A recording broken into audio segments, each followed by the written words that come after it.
Hello, welcome back. So let's go to 1.4 in chapter 1. In this part, we're going to discuss about negative and fraction indices. So before, all the indices we are having is integer. However, right now, we don't have integer anymore. They're fraction or maybe for the negative integer number. So we need to understand the 4 rules first before we're starting to solve the problems. So a power to 1 over n. What does that mean? It means we have square, we have the m root to a, okay? And then next, for a power to n over m, so we can written as 2 parts. So a n and then times 1 over m power, so which means a m. Okay, so let's look at the third one.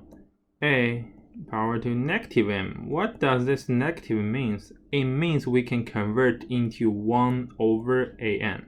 Okay, and for last one is common basic. So any number power to 0 equals 1.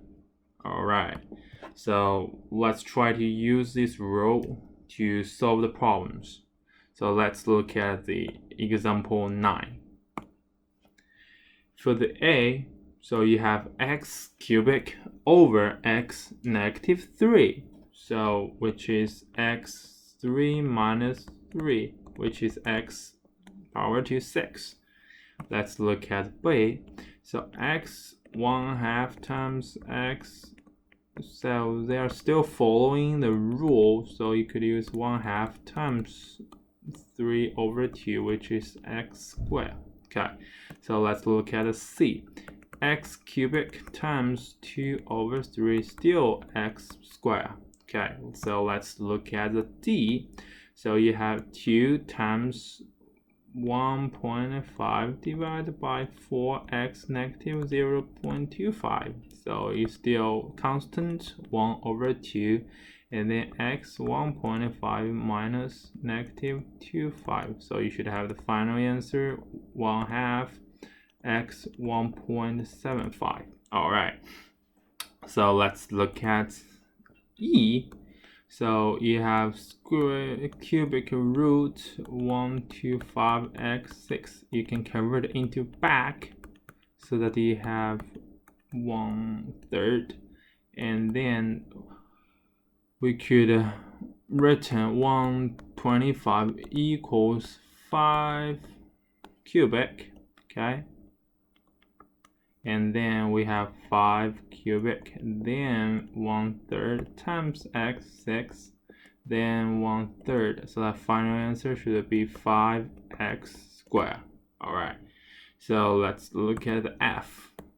So this is easy one. We can divide the numerator in 2 parts. One is 2x over x fifth, and then minus x over x fifth. So final answer should be 2 over x cubic minus x fourth 1. Alright, so this is the final answer.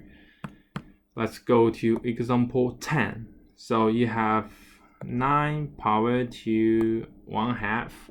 So 9 could be written as 3 squared. Then, so we can use the rule which is 3, okay? And for the b, so 64 could be written as 4 cubic, then time power to 1/3, which is just 4, okay? So let's look at the c. 49 could be written as 7 squared, then power to 3 over 2, which is 7 cubic. The answer is 343, okay? So let's look at d. So 25 power to negative 3 over 2. So 25 could be written as 5 squared, and then times negative 3. So we have 5 negative 3. So in the index, negative means 1 over. so that we have the final answer 1 over 125. All right, let's move on. So let's look at example 11.